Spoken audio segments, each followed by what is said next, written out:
عدد ما في علم الله صلاة دائمة بدوام ملك الله أما بعد فأعوذ بالله من الشيطان الرجيم بسم الله الرحمن الرحيم إنك لعلى خلق عظيم وقال رسول الله صلى الله عليه وسلم إنما بعثت لأتمم مكارم الأخلاق وفي حديث آخر إنما بعثت لأتمم سائر مكارم الأخلاق أو كما قال عليه الصلاة والسلام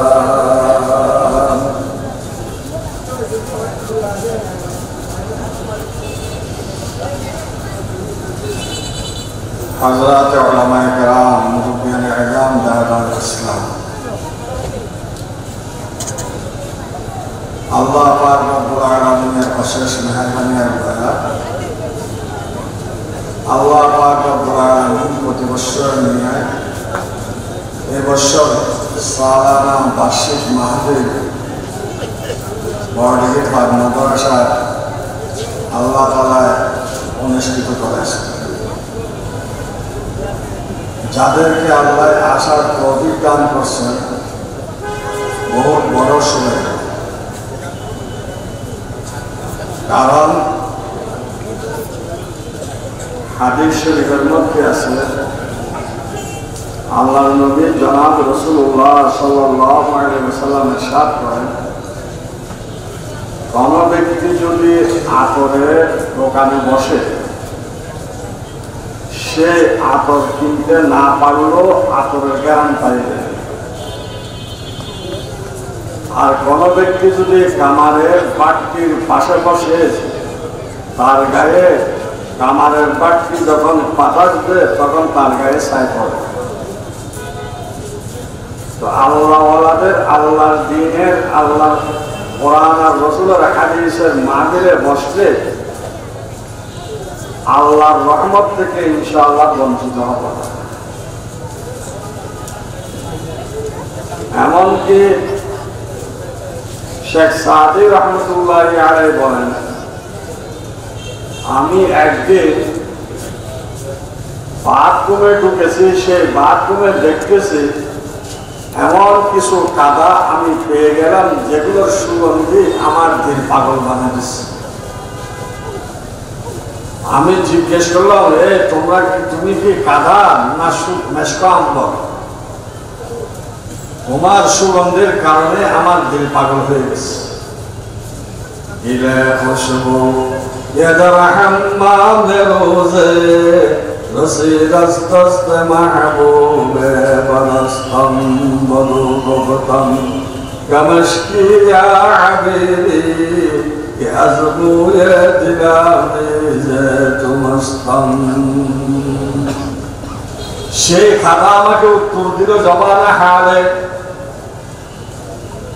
আমি মেশক আম্বর না, আমি ঘৃণিত কাদা, যে কাদা মানুষের গায়ে বাজলে দিয়ে ফেলে, কাপড়ে বাজলে দিয়ে ফেলে ঘৃণা করে। কিন্তু আমি কিছুদিন ফুল গাছের গোড়ায় বসবাস করছিলাম, আমার বাসস্থান ছিল, যার কারণে ফুলের যে সুগন্ধি সেই সুগন্ধি আমার মধ্যে আসি গেছে, না আমি ঘৃণিত কাদা। বগুতা মন গিরে না চিজ বুদম ওয়ালাকিন মুদ্দাতে বালুল নশস্তম জামালে হাম নশিদার মান আসর কর ওয়াগরনা মান হুমা খাকম কে হস্তম। সেই জন্য দ্বীনের মজলিসে বসা, আল্লাহওয়ালাদের মজলিসে বসা, কোরআন আর হাদিসের মজলিসে বসলে তখন আমাদের মধ্যে ওই সুগান আসি যাবে যে সুগান সাহাবায়ে কেরামের মধ্যে ছিল। সাহাবায়ে কেরামের যে আখলাক আর চরিত্র ছিল, আজকে 1400 বছর পরও অমুসলিমরাও যে সাহাবায়ে কেরামের কথা শুনলে এরা বলে সেরকম লোক হইতে পারে না। সেই আখলাক, সেই চরিত্র, সেই জ্ঞান, সেই দিন আমাদের মধ্যে আসি যাবে। এই জন্য আল্লাহওয়ালাদের মজলিসে বসা, কোন কোন আল্লাহর বান্দা বলছেন কিছুক্ষণ সময় আল্লাহওয়ালাদের মজলিসে বসা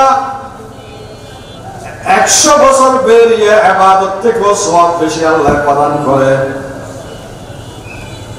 আল্লাহর বান্দারা বলেন সহবতে সালে তোরা সালে গুনাহ, সহবতে তালে তোরা তালে গুনাহ। নেককারদের সহবতে বসতে পারলে আল্লাহ নেককার বানায়। ওয়াহিব্বুস সালিহিনা ওয়া লাস্তু মিনহুম লাআল্লাল্লাহ ইয়ারযুকুনি সালাহা। ও আল্লাহ, আমি নেককার হইতে পারি নাই, কিন্তু আমি নেককারদের সাথে উঠা বসা করি। হয়তো আল্লাহ তাদের উসিলে আমাকেও তুমি, তাদেরকে যেগুলো দান করছো রহমত আর আমাকেও তুমি দান করিলা। শহীদম কে রোজে যে উম্মীদ বিন বদারা বনে কা ববখশত করি। শেখ সাদি রহমতুল্লাহি আলাইহি বলেন, আমি শুনেছি আসার দিন কিয়ামতের দিন, যেদিন কারো জন্য কেউ অপেক্ষা করবে না, কেউ কাউকে চিনবে না, সেদিন আল্লাহ পাক রব্বুল আলামিন নেককারদের উসিলায় আল্লাহ বদকারদেরকে মাফ করিয়া দিবে। যেমন একটি হাদিসের মধ্যে আছে, জান্নাতীরা জান্নাতে চলে যেতেছে, জাহান্নামীরা জাহান্নামে। জাহান্নামের লাইন থেকে একজন বলবেন, ও হুজুর, আমি কে জানেন? হাদিসের ভাষা, আপনার জন্য 1 লোটা হুজুর পানির ব্যবস্থা করছিলাম, আজকে আমার তকদীর খারাপ হয়েছে, জাহান্নামের ফয়সালা হয়েছে, আমি জাহান্নামে চলে যেতেছি। আপনি একটু আল্লাহর দরবারে আমার জন্য একটু বলেন না। সাথে সাথে সেই জান্নাতের লাইন থেকে বলবে, ইয়া আল্লাহ, আপনি যে আমাকে জান্নাতে দিতেছেন, আমার সহযোগিতা করছে দিনে চলার উপর ওই ব্যক্তি যে জাহান্নামের লাইনে চলে যেতেছে, আপনি একটু তাকে মাফ করিয়া দেন। তখন আল্লাহ পাক রব্বুল আলামিন এই আলেমের সম্পর্কে তাকে মাফ করিয়া দিবে। কেমন কথা!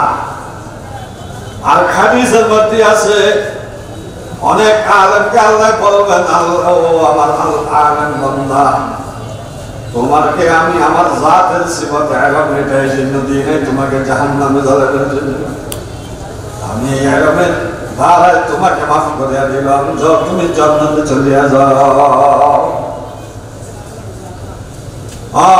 এই জন্য আলেম ওলামার সোহবত, নেককারদের সোহবত।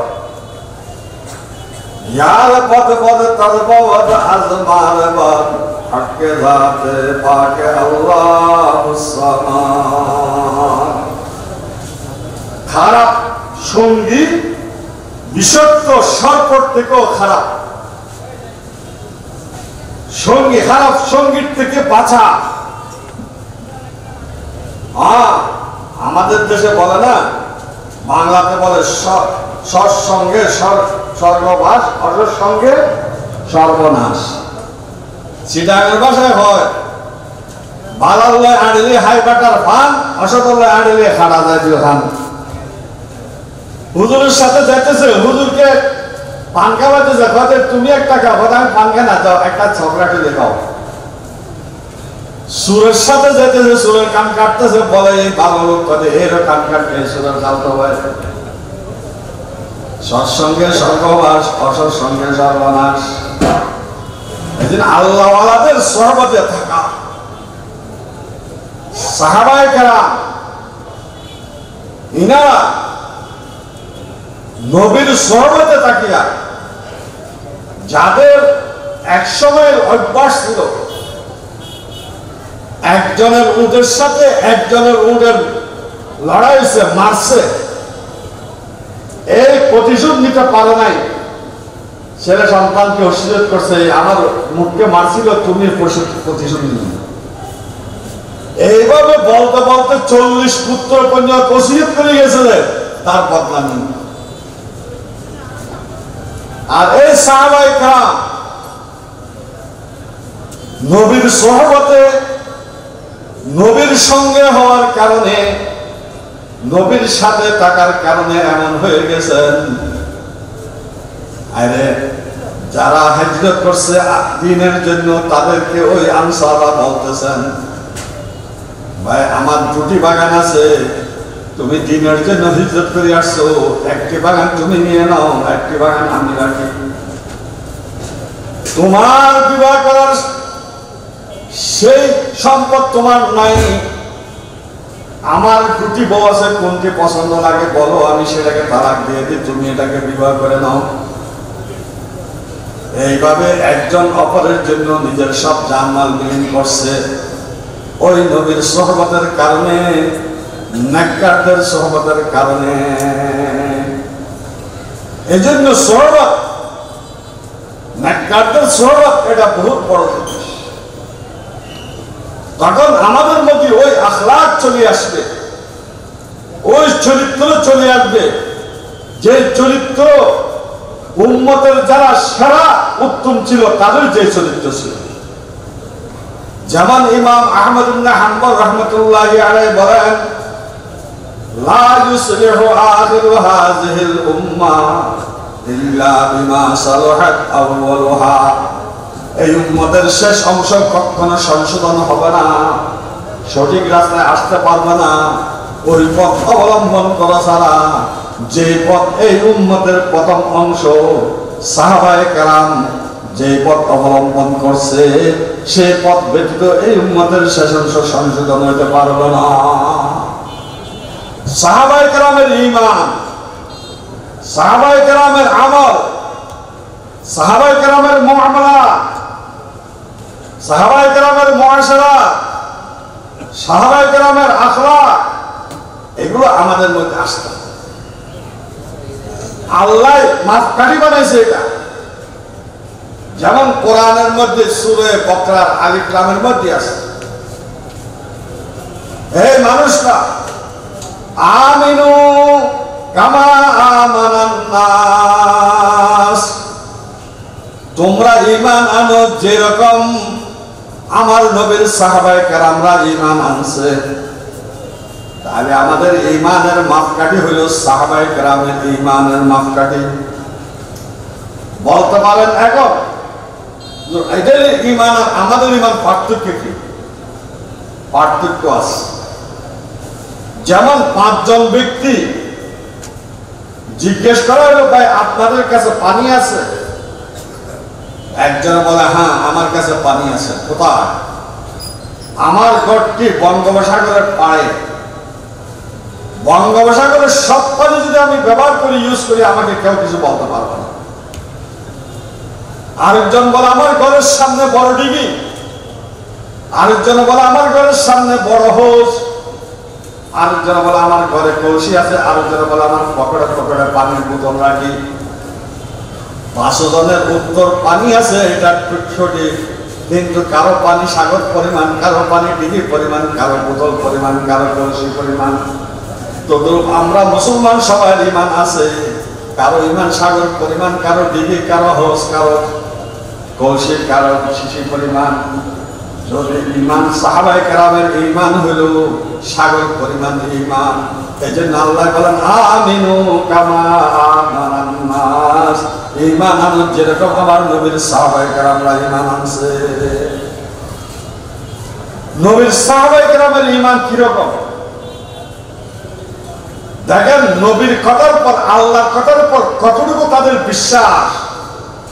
আল্লাহর কথা নবীর কথাকে বাস্তবে না দেখিয়া যা শুনছে এটার উপর বিশ্বাস করা, এটাকে বলা হয় ঈমান। কতটুকু বিশ্বাস ছিল?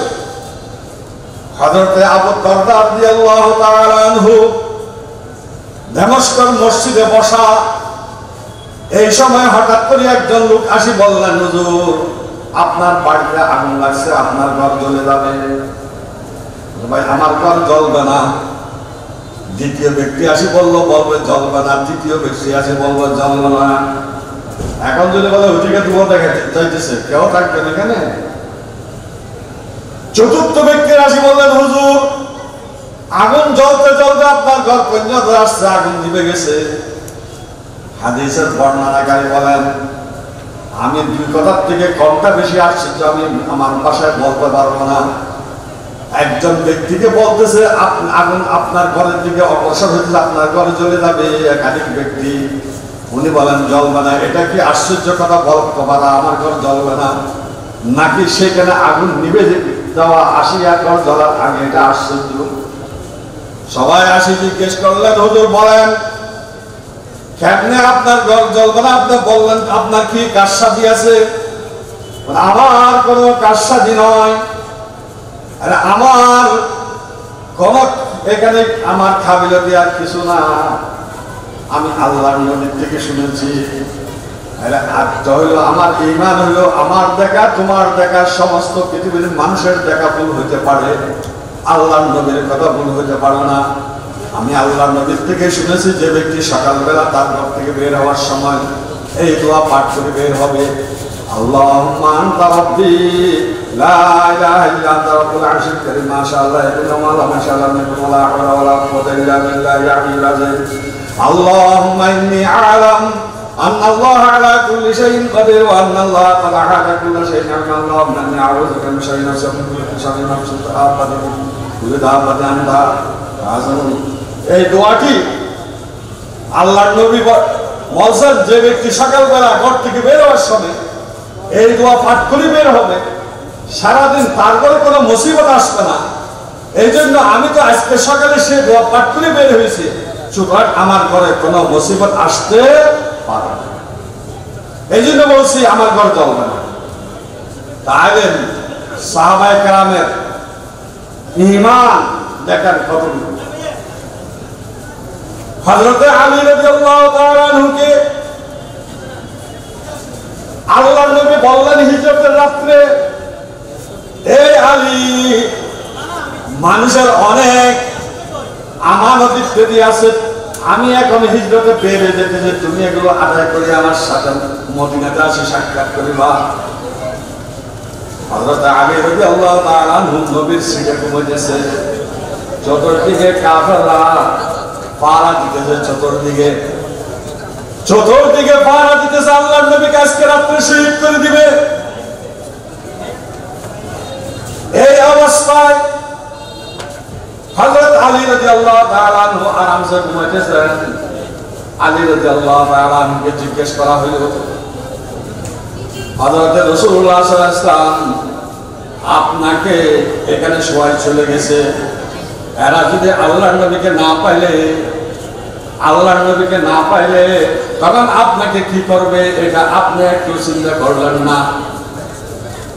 তখন হযরত আলী রাদিয়াল্লাহু তাআলা আনহু বলেন, কেন?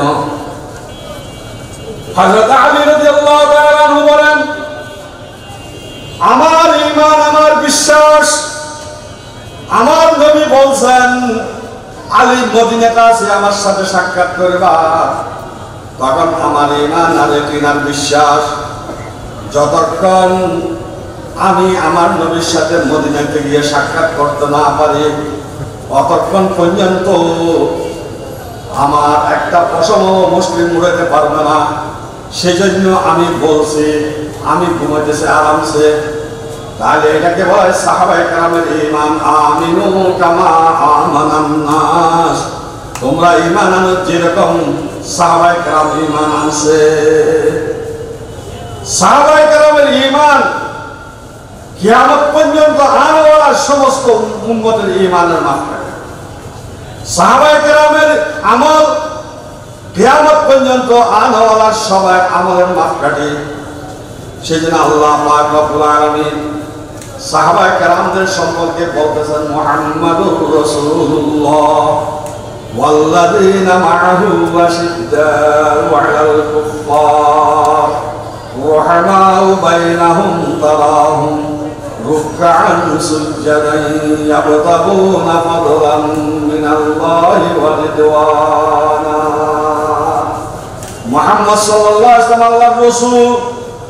মুহাম্মদ সাল্লাল্লাহু আলাইহি ওয়াসাল্লামের সাথে যারা ছিলেন আশিদ্দাউ আলাল কুফফার, কুফরির উপর খুব কঠোর, সব কিছু সমর্থন করতে পারে কিন্তু বদদিনী আর কুফরিকেরা সমর্থন করতে পারে না। রুহামাউ বাইনাহুম, পারস্পরিক খুব দয়াশীল। তারাহুম রুকআন সুজদান ইয়াবতাগুনা ফাদলান মিনাল্লাহি ওয়া রিদওয়ানা।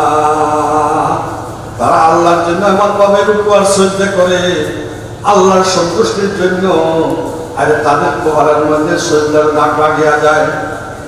তারা নিজের সব কিছু বিলীন করতে পারে, ইসলামের উপর দাগ লাগতে দেয় না, ইসলামের উপর দাগ লাগতে দিব না। যেমন একটি ঘটনা আপনাদের সামনে আমি উল্লেখ করি। আমিরুল মুমিনিন হযরত ওমর রাদিয়াল্লাহু তাআলা আনহুর সামনে দুইজন যুবক একটা যুবককে ধরে আনছে।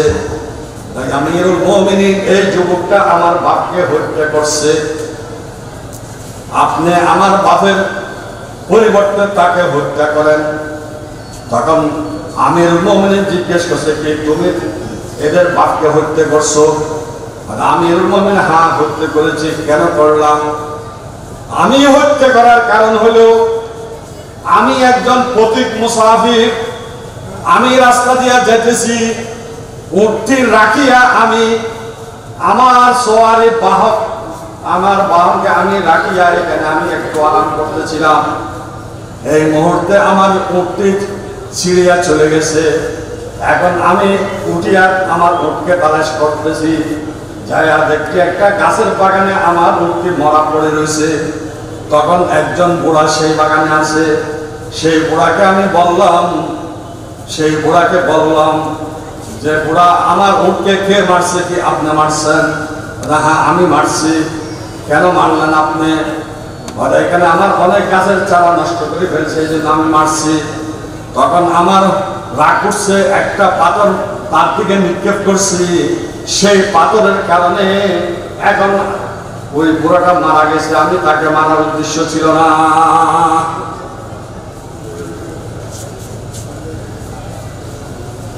বুঝছেন আমার কথা?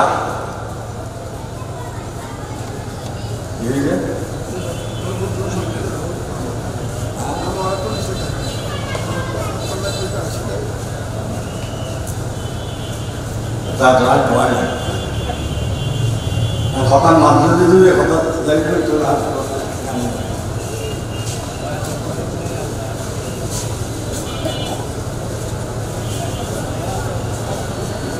ভাই, কথা আপনারা ইয়াদ রাখতে পারবেন এতটুকু?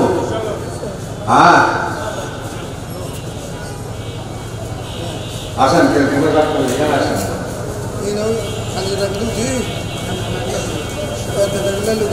বলতেছেন সে আমাকে এমন দেওয়া দিল, আর জীবনে আমার কামাই করা লাগে না। উলাইকা আবাই ফাজিনি বিমিসলিহিম, উলাইকা আবাই ফাজিনি বিমিসলিহিম ইযা জামা'তনা ইয়া জরিরুল মাজামিউ। দেওয়ালা লেনাওয়ালা। দেখেন হযরত হুসাইন রাদিয়াল্লাহু তাআলা আনহু, হাসান রাদিয়াল্লাহু তাআলা আনহু, জাফর রাদিয়াল্লাহু তাআলা আনহু, চাচতো জ্যাঠা ভাই মিলিয়া ওনা 5-6 জন গেছে হজে যাইতেছে। উটের ঘরে সবার হইয়া হজে যাইতেছে। এমন উত্তপ্ত রোদের মধ্যে যেতে যেতে যখন একটা ময়দানে পৌঁছেছে, তখন সেখানে একটু দুপুরবেলা একটু আরাম করতেছিল। হঠাৎ করে যে উটের উপর তাদের রসদ খাওয়া দাওয়ার সব জিনিস সেই উটটি বাগিয়া চলে গেছে। যখন ওই উটটি বাগিয়া চলে গেছে, উঠিয়া তালাশ করলো, পাইল না। ক্ষীরার্ত, পানি নাই, কিছু নাই। এখন যেতে যেতে দেখতেছে একটা ঝুপড়ি আছে মাঠের মধ্যে। সেই ঝুপড়ির ভিতর গিয়া দেখে একজন বুড়ি আছে।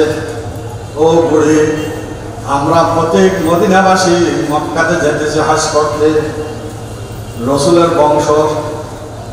এখন আমাদের উট হারিয়ে গেছে, তোমার কাছে পানি পান করার কোনো পানি আছে কিনা? তখন বুড়ি বলে, আছে, ওই যে ছাগল আছে এখানে চড়তেছে, সেই ছাগলের দুধ, আর কিছু নাই। যান, আপনারা সেখান থেকে দুধ দোয়া পান করেন, আপনাদের পানির পিপাসা চলে যাবে। করার পর বলে বুড়ি, এখন তো খিদা, এখানে তো আর কিছু পাওয়া যাবে না, খাওয়ার কিছু আছে কিনা? বুড়ি বলে, আমার কাছে তো কিছু নাই, এই ছাগল ব্যতীত। যান, আমি সুদি দিতেছি, আপনারা একটু জবে করিয়া কাটিয়া দেন, আমি পাকশাক করে দিব, আপনারা এটা খেয়ে যান। করে যাওয়ার পর খেয়ে ওনারা চলে গেছেন। বলছেন, যদি তোমরা কোনো সময় মদিনাতে আসো, আমার সাথে সাথে সাক্ষাৎ করি। বিকেলে এখন ওই বুড়া আসছে করে। বুড়া আসার পর দেখতেছে ছাগল কোটায় মদিনার কিছু লোক, নবীর বংশের লোক নাকি, এরা ক্ষুধার্ত অবস্থায় ছিল, তাদেরকে জবে করে খাবার দিয়েছে। বুড়া খুব গরম হয়ে গেছে। বুড়ি, কোন মদিনার লোক, তোকে কপালে লেখা আছে নি, এদের কোনো বিশ্বাস আছে নি? তুমি একটা ছাগল আছে, আমাদের খাওয়া দাওয়া দুধ পান করিয়া আমরা জীবিকা উপার্জন করি। এখন জীবিকা অতিবাহিত করে, জীবন যাপন অতিবাহিত করি। এখন তুমি যে এটা খাবার দিলে, এখন কিভাবে চলবো? বুড়ি শুনে সবার করে গেছে, ধারণ করে গেছে। হইতে হইতে একদিন হঠাৎ করি বুড়ার বুড়ি মদিনার কাছে একটা যেতে যেতে মদিনার কাছে চলে গেছে। কিছু গাছের লাকড়ি ইত্যাদি তালাশ করতেছে, এগুলো বিক্রি করিয়া কিছু খাবার দাওয়ার ব্যবস্থা করবে। ওই মুহূর্তে হঠাৎ করে হযরতে হুসাইন রাদিয়াল্লাহু তাআলা আনহু ওই বুড়িকে চিনছে। বুড়া এখানে উপস্থিত নাই। বুড়িকে বলে, বুড়ি, তুমি কি ওই বুড়ি নাকি যে আমাদেরকে ছাগল খাওয়াইছিল? বুড়িরও ইয়াদ নাই, স্মরণ নাই। এটা বুড়ি বলে, হ্যাঁ হ্যাঁ, ছাগল একটা ঘটনা ঘটছিল, এটা আমি বুড়ি, আসো তুমি। তখন তাকে হযরতে হুসাইন রাদিয়াল্লাহু তাআলা আনহু 1000 ছাগল দিলেন, 2000 দিরহাম দিলেন। এখন বললেন, যাও তুমি আমার বড় ভাই হাসান রাদিয়াল্লাহু তাআলা আনহুর কাছে যাও, যা বলো আমাকে, আমি ওই বুড়ি আমাকে হুসাইন রাদিয়াল্লাহু দিছে। তখন হাসান রাদিয়াল্লাহু তাআলা আনহু তার ডবল তাকে দিয়ে দিল। এরপরে বলে, যাও আমার চাচা ভাই জাফরের কাছে যাও, বলো আমরা এই দিছি। তখন জাফর এরা দুজনে জান দিলে তার পরিমাণ উনি দিছেন। এখন বুড়াকে বলছে, বুড়ি এগুলো লাও, এগুলো ওই ছাগলের পরিবর্তে এরা দিছে, চলো। তাহলে দেখেন, এরা ওই বুড়ি ও নবীর বংশের মুসলমানের কথা শুনিয়া যে বিশ্বাস করিয়া তাদেরকে নিজের একমাত্র ছাগলকে জবে করে খাওয়াই দিল। আর আল্লাহ পাক রব্বুল আলামিন তার বদলা স্বরূপ নবীর বংশের লোকরা কিভাবে দিলেন আর তাদের ওয়াদাকে কিভাবে পূরণ করলেন। উলাইকা বাই ফাজিনি বিমিসলিহিম ইজা জামা'না ইয়া জারিরুল মাজামিউ। আমাদের সেই পূর্বপুরুষ দুনিয়ার কোন ধর্মের ব্যক্তি দেখাতে পারবে না। এই জন্য ইমাম আহমদ ইবনে হাম্বল রাহমাতুল্লাহ আলাইহি বলেন, লা ইউসলিহু আখিরু হাযিহিল উম্মাহ ইল্লা বিমা সালাহাত আউয়ালুহা। এই উম্মত কতদিন সংশোধন হবে না ওই পথ অবলম্বন করা ব্যতীত। যে পথ অবলম্বন করছিল এই উম্মতের প্রথম অংশ হযরত সাহাবায়ে কেরাম রাদিয়াল্লাহু আনহুম। দেখেন, ইমাম হাতিম এক বড় মুহাদ্দিস, উনি শকীক বলখী নামে এক বুজুর্গের খেদমতে ছিল 36 বছর। কয় বছর? 36 বছর। 36 বছর পর একদিন শকীক বলখী রাহমাতুল্লাহ আলাইহি ইমাম হাতিমকে জিজ্ঞেস করেন, এই ইমাম হাতিম, তুমি আজকে 36 বছর এখানে অতিবাহিত করলা, কি শিখলা? হুজুর 8টি মশলা শিখছি। কটা মশলা?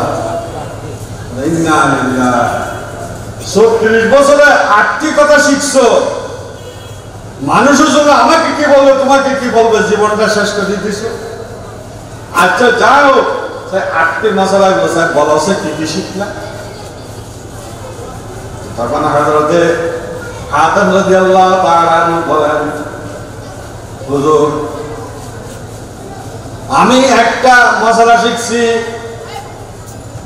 وأما من طغى وآثر الحياة الدنيا فإن الجحيم هي المأوى وأما من خاف مقام ربه ونهى النفس عن الهوى فإن الجنة هي المأوى।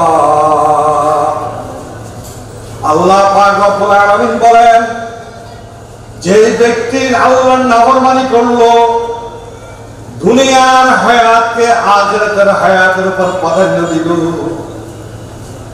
আখিরাতের সওয়াবের উপর দুনিয়ার মালকে প্রাধান্য দিল, তার ঠিকানা জাহান্নাম।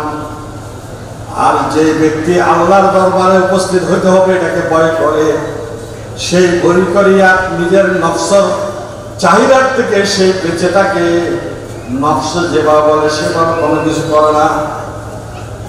আম্মা মান খাফা মাকামা রাব্বিহি ওয়া নাহান নাফসা আনিল হাওয়া ফাইন্নাল জান্নাতা হিয়াল মাওয়া, তার ঠিকানা জান্নাত। তাই আমি আমার বাবার সাথে সাক্ষাৎ করতে হলে, সুতরাং আমি সবসময় আমার নফস খায়সে যা বলে এটা যদি আল্লাহ এবং রসুলের হুকুমের বিপরীত হয়, রসুলের সুন্নতের বিপরীত হয়, সেটা আমি ছেড়ে দিই, কখনো আমি করি না। এই কথাটা শিখছি। মনে চাইতেছে শরাব পান করি, আমার আল্লাহ শরাবকে হারাম করছে। মনে চাইতেছে বেপরদা মহিলাদের সাথে কথা বলে আমার আল্লাহ নিষেধ করছেন। আরে গান বাদ্য বাজানা দেখতে নিষেধ করছেন আমার আল্লাহ, এই জন্য আমি গান বাদ্য বাজানা দেখি না, মোবাইল দেখি না। সুদ খাওয়ার থেকে আমার আল্লাহ নিষেধ করছে, এই জন্য আমি সুদ খাই না। ঘুষ খাওয়া, ঘুষ দেওয়ার থেকে নিষেধ করছে, এই জন্য ঘুষ খাই না, ঘুষ দিই না। এইভাবে আমার আল্লাহ জানার থেকে নিষেধ করছেন, এই জন্য জানা করি না। আমার আল্লাহ মিথ্যা বলার থেকে নিষেধ করছেন, এই জন্য মিথ্যা বলি না। আমার আল্লাহ গীবত করতে নিষেধ করছে, এই জন্য গীবত করি না। আমার আল্লাহর নিষেধাজ্ঞা থেকে বাঁচি এই জন্য, যাতে আমার আল্লাহর সাথে সাক্ষাৎ করি, আমি জান্নাতে যেতে পারি। একটা হলো এটা। আর কি শিখছো? হয়তো আরেকটা শিখছি। আল্লাহ পাক রব্বুল আলামিন কোরআন মাজিদে ইরশাদ করছেন, ওয়া কাসসামনা বাইনাহুম মাঈশাতাহুম, আমি আমার বান্দাদের মধ্যে কে কিভাবে খাবে, কিভাবে থাকবে, কিভাবে পড়বে, সব তাদের মধ্যে আমি ভাগ করে দিয়ে দিয়েছি। যখন আমার আল্লাহ সব ভাগ করে দিয়ে দিছে, তাহলে আমি ওনারটা আমি নিতে পারবো না, আমারটা উনি নিতে পারবে না। আমার মাল উনি নিতে পারবে না, ওনার মাল আমি নিতে পারবো না। আমার সম্মান উনি নিতে পারবে না, ওনার সম্মান আমি নিতে পারবো না। আমার আল্লাহ সব ভাগ করে দিয়েছে। এই জন্য সেটার জন্য আমি কোনো চেষ্টা প্রচেষ্টা করি না, এটার জন্য কারো বিরুদ্ধে লাগে না, কারো পক্ষ করি না। একজনকে বেইজ্জত করার জন্য, আমি ইজ্জতওয়ালা হওয়ার জন্য, আরেকজন থেকে মালদার হওয়ার জন্য আরেকজন মালকে আমি হুকুম করি না, আরেকজনের গীবত করি না, আরেকজনের মাঝখানে আমি ঝগড়া লাগাই দিই না। যেহেতু আল্লাহ যার জন্য যেটা বন্টন করছে সেটাই হবে, সুতরাং আমি সেই জন্য এগুলোর পিছে আমি পড়ি না। দুটা গেল। আর কি শিখছো? আরেকটা শিখছি। আল্লাহ পাক রব্বুল আলামিন কোরআন মাজিদে ইরশাদ করছেন, ওয়া মা মিন দাব্বাতিন ফিল আরদি ইল্লা আলাল্লাহি রিজকুহা, দুনিয়ার মধ্যে যত জীব জন্তু আছে, একেবারে বালক থেকে ছোট, জিবরিল থেকে বড়, বালুর থেকে ছোট আমরা দেখতেছি, জিবরিল থেকে বড় কেমনে? কারণ জিবরিল আলাইহিস সালাতু ওয়াস সালাম নিজের আসল আকৃতিতে দাঁড়াইলে সপ্ত আসমানের উপরে মাথা যাবে, সপ্ত জমির নিচে পা যাবে। তাই বলতেছে একেবারে পিপিলিকের থেকে ছোট, জিবরিল থেকে বড় যত পরাকারের জীব আছে সবগুলোর খানা পিনা আল্লাহ নির্দিষ্ট করে রাখছেন। এর মধ্যে একটু আগো হবে না, পড়ো হবে না, একটু কমও হবে না, বেশও হবে না। সেজন্য আমি এই কারণের জন্য আমি এদিক সেদিক লজ্জিত হই না, এদিক সেদিক আমি দৌড়াদৌড়ি করি না। এটাই আমি শিখছি। বলো ইয়া ওমা মিন দাব্বাতিন ফিল আরদি ইল্লা আলাল্লাহি রিজকুহা।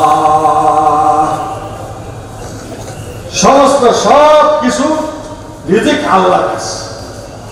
ইমাম বলখি রাহমাতুল্লাহি আলাইহির কাছে ৩৬ বছরে যে ৮টা কথা শিখছে, আমি একটা বললাম, এগুলোর মধ্যে জীবনের সব আসিয়া গেছে, জীবনের সব আসিয়া গেছে।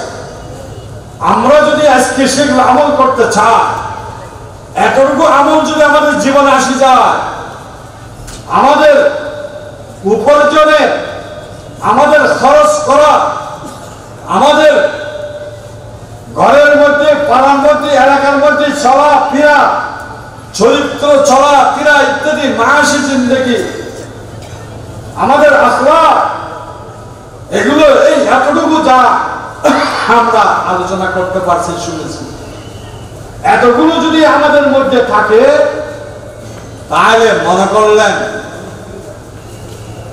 আল্লাহ পাক রব্বুল আলামিন এগুলোর উসিলায় আমাদেরকে পুরো দিনের পর চালাবে। সেজন্য তবলিগের মধ্যে কি আছে?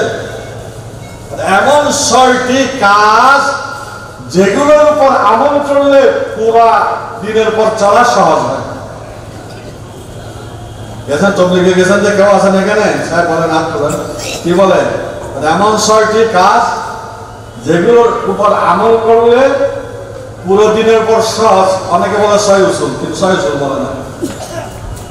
হ্যাঁ, অনেকে বলে আবার ইসলামের মধ্যে ৫ উসুল, ৫ রুকুন। তবলিগওয়ালা বলে আবার ৬ উসুল। ইসলাম সহ উল্টে দিয়েছে। আজকে এখানে যারা আছেন, যে ৬ কথা বলছে তবলিগের মধ্যে, এই ৬ কথা কোরআন শরীফে আছে, কোন জায়গায় পাইছেননি? এগুলো কোরআন শরীফের বাইরের কথা।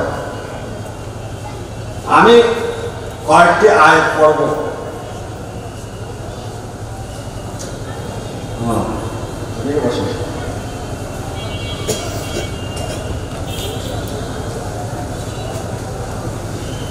কয়েকটি আয়াত পড়ব, ভুল হলে আমাকে একটু বলে দিন, আমি হাফেজ না। আলিফ লাম মিম যালিকাল কিতাবু লা রাইবা ফীহি হুদাল লিল মুত্তাকিন আল্লাযীনা ইউমিনুনা বিল গায়বি ওয়া ইউকিমুনাস সালাতা ওয়া মিম্মা রাযাকনাহুম ইউনফিকুন ওয়াল্লাযীনা ইউমিনুনা বিমা উনজিলা ইলাইকা ওয়া মা উনজিলা মিন ক্বাবলিক ওয়া বিল আখিরাতি হুম ইউকিনুন উলাইকা আলা হুদাম মির রাব্বিহিম উলাইকা হুমুল মুফলিহুন। আচ্ছা, আয়াতগুলো কে জানেন না? কোরআন শরীফের শেষ পারার শেষ পৃষ্ঠার না জানিলে হন না, প্রথম পারা প্রথম পৃষ্ঠা। উজুজু কথা আল্লাযীনা ইউমিনুনা বিল গায়ব, যারা আল্লাহকে না দেখে, জান্নাত জাহান্নাম না দেখে ঈমান আনছে। তবলিগের প্রথমের কথা কি? কালেমা, ঈমান। ওয়া ইউকিমুনাস সালাত, যারা নামাজ কায়েম করে। তবলিগের দ্বিতীয় নম্বর কি? নামাজ। ওয়া মিম্মা রাযাকনাহুম ইউনফিকুন, আমি যা দিয়েছি এগুলোতে খরচ করে, দান করে, মানুষকে খাওয়ায়, সদকা করে, ইত্যাদি করে, একরাম করে। তবলিগের ক নম্বর? একরাম। ৪ নম্বর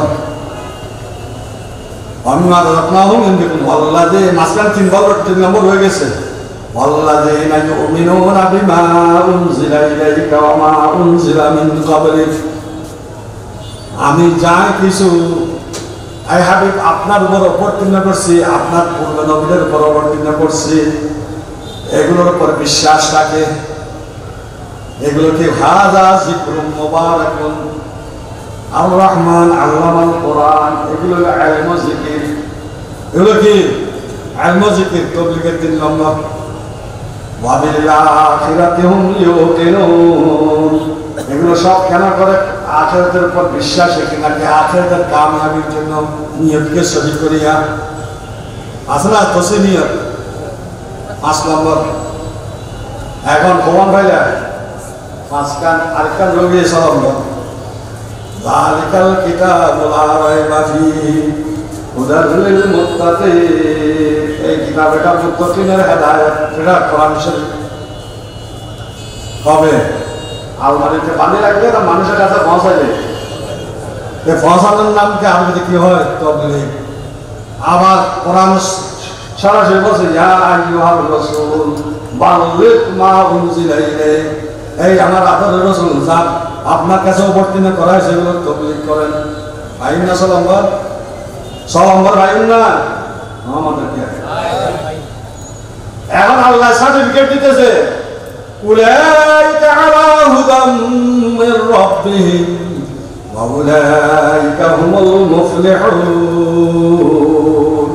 এই উপরে উল্লেখিত এই গুণে গুণান্বিত যারা হবে এরা আল্লাহর পক্ষ থেকে হেদায়েত প্রাপ্ত, এরাই হলো কামিয়াব আর সাফল্য। সার্টিফিকেট দিল আল্লাহ। তাহলে তাবলীগের 6 নম্বর কোরআন হাদিসের ভিতরের না বাইরেও? ভিতরের। এই জন্য আমরা এগুলো আমল করার জন্য, আমরা তাবলীগে যাওয়ার জন্য, তাবলীগের মেহনত করার জন্য কারা কারা তৈরি আছে বলেন? কারা কারা তৈরি? আল্লাহ সবাইকে তৌফিক দান। এগুলো শুনতেছেন কেন, কিভাবে, কিসের মাধ্যমে? ওয়াজ, নসিহত, তালিমের মাধ্যমে। এই তালিম কোথায়? এই মাদ্রাসায়। তাহলে ইলমও রাখবে, মাদ্রাসাও রাখবে, তাবলীগও রাখবে। বলেন মাদ্রাসাও রাখবে, কিও রাখবে? তাবলীগও রাখবে। আবার এই দুটোটা যা পাবে আমল করতে হবে। এই দেখেন বড় দিকের ভাগ মাদ্রাসা আজকে কতজন হাফেজকে পাগড়ি দেওয়া দেখেন না মাগরিবের পরে। হবে এতগুলি জানি না আল্লাহ কি করে না করে, কিন্তু একটা হলে আসে। শেখ সাদি রহমতুল্লাহ আলাইহি বলেন বাদ ছিটিয়ে দিছি, অনেক পাখি আসতেছে, খাইতেছে। আশা হইলো একদিন হঠাৎ করে যদি একটা হুমা পাখি আসে, হুমা পাখি এটা এমন একটা পাখি যার ছায়া কারোর মাথার উপর পড়লে সে বাসা হয়ে যায়। আমি এত বাচ্চি ডাইয়া খাওয়াইতেছে এত পাখিকে, একদিন যদি একটা হুমা পাখি আসে সেটা ছায়া যদি আমার মাথার উপর পড়ে। হাটহাজারী মাদ্রাসার প্রতিষ্ঠাতা মুহতামিম হযরত মাওলানা হাবিবুল্লাহ সাহেব রাহমাতুল্লাহ বার্ষিক মাহফিলে, ও হাবিবুল্লাহ, কিয়ামতের দিন যদি জিজ্ঞেস করো হাবিবুল্লাহ আমার জন্য কে নিয়ে আসছো, সাথে পাশে মুফতি ফয়জুল্লাহ সাহেব রাহমাতুল্লাহ আলাইহি, হুজুর আল্লাহ এই ফয়জুল্লাহকে নিয়ে এসেছে। এইগুলোর মধ্যে একজন ফয়জুল্লাহ সাহেব রাহমাতুল্লাহ আলাইহির মতো মানুষ হওয়া কি আল্লাহ বন্ধ করে দিয়েছে? হতে পারে কিনা? হয়েছে কিনা? হয়তো হয়েছে, যেরকম আছে। এই জন্য ভাই এই মাদ্রাসাগুলোর খেদমত করা, এই তালেবের খেদমত করা, শুরু দিয়ে আমি বলছি এরাই সুপারিশ করবে কিয়ামতের দিন। ভাই লেখাপড়া আলহামদুলিল্লাহ মানসম্মত মাদ্রাসার মধ্যে একটা মাদ্রাসায় বড় মাদ্রাসা আলহামদুলিল্লাহ, আল্লাহ শুকর, আল্লাহ চালাইতেছে।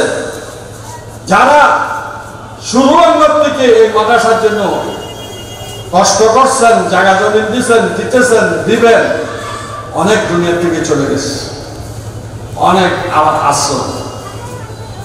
আল্লাহ পাক রব্বুল আলামিন যারা চলে গেছেন তাদের কবরকে জান্নাতের বাগান বানাই দেন। যারাও বর্তমান আছে তাদেরকে আল্লাহ হায়াতে তৈবা, পবিত্রতা হায়াত, হায়াতে তবিরা, লম্বা হায়াত দান করুন। ও ভাই হুজুররা,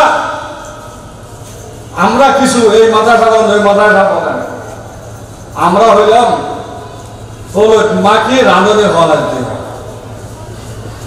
ওর ইয়ে শাশুড়ি হলুদ মরিচ মাকে সব পাক শাকের কাজ করে বউয়ে এখন শাশুড়ি একটু হাত দিয়া লাল দিয়া বলে তরকারি তো মজা হয়ে এখানে বাগাই দেয় হয়তো আরিবে নৌরিয়ে বাগাই দেয় না বুঝুন না আমরা আসল হাম কইছি ওখানে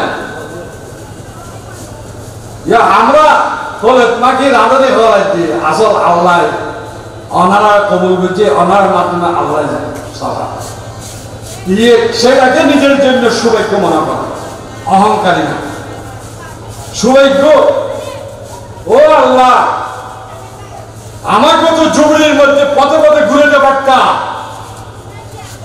একটা প্লেট নিয়ে নিয়ে রাস্তায় রাস্তায় ঘুরেতে পারতাম তুমি দিছো আল্লাহ আমার এগুলো তোমার দিনের জন্য কবুল করো আল্লাহর কাছে দোয়া করতে থাকেন আল্লাহর কাছে কবুল করার চেষ্টা করেন আলেম ওলামার সহবত ইখতিয়ার করেন দাওয়াত তাবলীগের মেহনত করেন আল্লাহ ওয়ালাদের খেদমতে যান আল্লাহ পাক রব্বুল আলামিন আমি বলবো আর আপনারা শুননেওয়ালা সবাইকে আমল করার তৌফিক দান করুন বড় বড় হুজুররা আসতেছেন এখন এক বড় হুজুর ঢাকা থেকে আসছেন মুফতি সাহেব উনি বয়ান করবেন আরো আসতেছেন আমাদের মানে আদিলের সাহেব আরো বড় বড় হুজুররা এই জন্য ভাই বৎসরে একদিন সবাই ধৈর্যের সাথে বসিয়া বয়ান শোনার জন্য চেষ্টা করেন হ্যাঁ আর তো